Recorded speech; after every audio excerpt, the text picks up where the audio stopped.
So Pahalgam ಪ್ರತೀಕಾರವನ್ನ Bharat ತೀರಿಸಿಕೊಳ್ತಾ ಅಂತಂದ್ರೆ ಸದ್ಯಕ್ಕೆ ಸಮಾಧಾನ ಪಟ್ಕೊಳ್ಬೇಕು.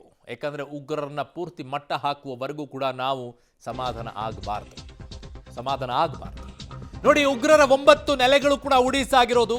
ಬಹವಲ್ಪುರ್ನಲ್ಲಿ 100 ಕಿಲೋಮೀಟರ್ ಒಳನುಗ್ಗಿ ದಾಳಿಯನ್ನ ಮಾಡಿರೋದು. ಹೈಯೆಸ್ಟ್ ಒಳಗಡೆಗೆ ಎಂಟ್ರಿ ಕೊಟ್ಟು ಹೊಡೆದಾಕ್ ಬಂದಿರೋದು ನಾವು 100 ಕಿಲೋಮೀಟರ್.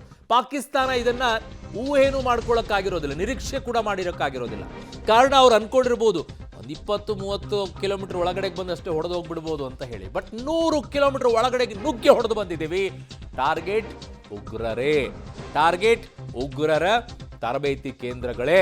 ಮುರಿದೇಕೆ 130 ಕಿಲೋಮೀಟರ್ ಒಳಗಡೆಗೆ ನುಗ್ಗಿ ದಾಳಿಯನ್ನ ಮಾಡಿರೋದು. ಮೊದಲನೇದು 100 ಕಿಲೋಮೀಟರ್ ಒಳಗಡೆಗೆ, ಮುರಿದಿಕೆ 30 ಕಿಲೋಮೀಟರ್ ಒಳನುಗ್ಗಿ ದಾಳಿಯನ್ನ ಮಾಡಿ ಬಂದಿರೋದು. ಎಲ್ರಪ್ಪ, ನಮ್ಮ ಹತ್ರ ಎಲ್ಲ ರಡರ್ ಇದೆ, ನೀವು ಬಂದ ತಕ್ಷಣ ನಾವು ಹೊಡೆದಾಕ್ಬಿಡ್ತೀವಿ, ಎಲ್ಲ ಬಿಲ್ಡಪ್. ಏನು ಕೊಟ್ರು. ಗುಲ್ಪುರ್ 35 ಕಿಲೋಮೀಟರ್ ಒಳನುಗ್ಗಿ ದಾಳಿಯನ್ನ ಮಾಡಿ ಬಂದಿರೋದು. ಸಣ್ಣದಲ್ಲ ರೀ, 35 ಕಿಲೋಮೀಟರ್ ಒಳಗಡೆಗೆ ಅವರು 100 ಮೀಟರ್ ತಮ್ಮ J-17 ಫೈಟರ್ ಜೆಟ್ ಅನ್ನು ಒಳಗಡೆಗೆ ಬಿಡ್ತಾ ಇದ್ದಂತೆಯೇ 100 ಮೀಟರ್ ಒಳಗಡೆಗೆ ಬರ್ತಾ ಇದ್ದಂತೆ ಹೊಡೆದುರುಳಿಸಿದ್ದೀವಿ ಭಾರತ. ಅಷ್ಟು ಶಕ್ತಿಶಾಲಿಯಾಗಿ ನಿಂತ್ಕೊಂಡಿರೋದು ನಾವು. ಅವ್ರು 35 ಕಿಲೋಮೀಟರ್ 100 ಕಿಲೋಮೀಟರ್ ಒಳಗಡೆಗೆ ಹೋದ್ರೂ ಕೂಡ ಅವಕ್ಕೆ ಏನು ಗೊತ್ತಾಗಲ್ಲ ಅಂತಾರೆ. ಇನ್ಯಾವ ಮಟ್ಟಕ್ಕೆ ಇರಬೇಕು ಅಂತ ನೋಡ್ಕೊಳ್ಳಿ. ಇನ್ನು ಸವಾಯಿ ಕ್ಯಾಂಪ್ 30 ಕಿಲೋಮೀಟರ್ ಒಳಗಡೆಗೆ ನುಗ್ಗಿ ದಾಳಿ. ಯಾವುದು ಕೂಡ 30 ಕಿಲೋಮೀಟರ್ ಒಳಗಡೆಗೆ ಇದ್ದಂಗೆ ಕಾಣಿಸ್ತಾನೆ ಇಲ್ಲ. ಎಲ್ಲ 30 ಕಿಲೋಮೀಟರ್ ಒಳಗಡೆನೆ, ಆಚೆನೆ ಹೊಡೆದಾಕೆ ಬರೋದು. ಇನ್ನೂ ಹೊಡೆದಾಕಬೇಕಾಗಿತ್ತು. ಆ ಕಡೆಯಿಂದ ಬಲೂಚಿಸ್ತಾನ ಹೊಡಿಬೇಕಾಗಿತ್ತು, ಆ ಕಡೆಗೆ ಅಫ್ಘಾನಿಸ್ತಾನದಿಂದ ಕೂಡ ತಾಲಿಬಾನ್ ಅವ್ರು ಹೊಡಿಬೇಕಾಗಿತ್ತು, ಈ ಕಡೆಗೆ ನಾವು ಹೊಡಿಬೇಕಾಗಿತ್ತು. 3 ಹೋಳಾಗಿರೋದು ಪಾಕಿಸ್ತಾನ, ಸರಿಯಾಗಿ ಆಗಿರೋದು. ಅವತ್ತು POKನ ತಗೊಂಡ್ಬಿಡ್ಬೇಕು. ಇಷ್ಟು ಆಗಿದ್ದಿದ್ರೆ ಪಾಕಿಸ್ತಾನ ವಿಲ ಬಾಯ್ ಬಡ್ಕೊಂಡು ಕೂತಿರೋದು. ಇನ್ನು ಬಿಲಾಲ್ ಕ್ಯಾಂಪ್, ಜೈಷೆ ಮೊಹಮ್ಮದ್ ಕ್ಯಾಂಪ್, ಇದನ್ನ ಕೂಡ ಮಟಾಶ್ ಮಾಡಿದ್ದಾರೆ. 5ನೇದು.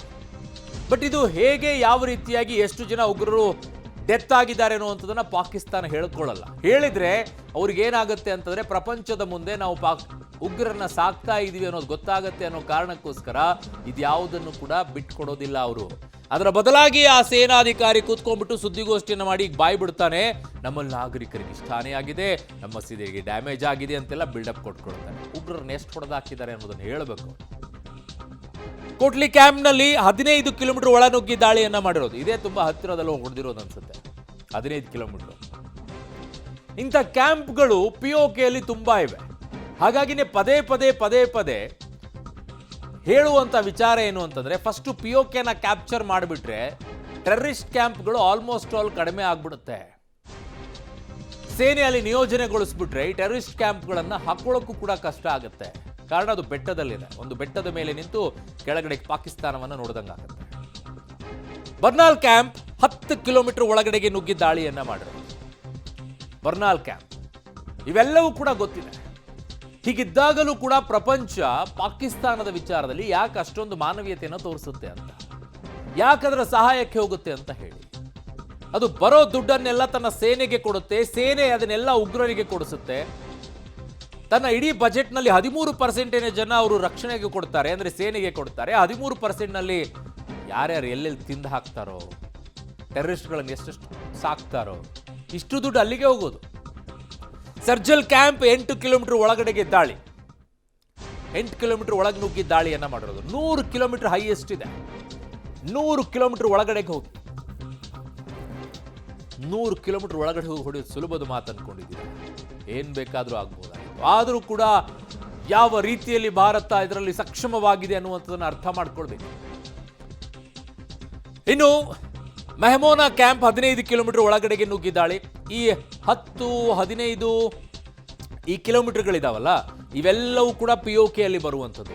30 ಕಿಲೋಮೀಟರ್ ನಂತರ ಏನೇನು ಬರುತ್ತೆ ನಿಮಗೆ, ಅವೆಲ್ಲವೂ ಕೂಡ 30, 35, 100 ಕಿಲೋಮೀಟರ್ ಇದೆಯಲ್ಲ, ಅದೆಲ್ಲವೂ ಕೂಡ ಪಾಕಿಸ್ತಾನದ ಒಳಗಡೆಗೆ ಹೋಗಿ ಹೊಡೆದು ಬಂದಿರೋದು.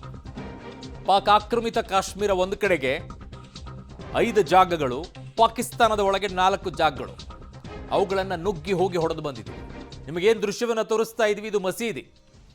ಇದರಲ್ಲಿ ಅಡಗಿ ಕುಳಿತುಕೊಂಡಿದ್ರು. ಅವ್ರು ಏನು ಅನ್ಕೊಂಡ್ಬಿಟ್ಟಿದ್ರು, ಭಾರತ ಯಾವುದೇ ಧಾರ್ಮಿಕ ಸ್ಥಳಗಳ ಮೇಲೆ ದಾಳಿಯನ್ನ ಮಾಡೋದಿಲ್ಲ ಅನ್ಕೊಂಡಿದ್ರು. ಬಟ್ ನೀವು ಈ ರೀತಿಯಾಗಿ ಕೃತ್ಯವನ್ನ ಮಾಡಿ ಧಾರ್ಮಿಕ ಸ್ಥಳಗಳಲ್ಲಿ ನಿಮ್ಮನ್ನು ರಕ್ಷಣೆ ಪಡ್ಕೊಂಡ್ರೆ ಸುಮ್ಮನೆ ಇರಬೇಕಾ?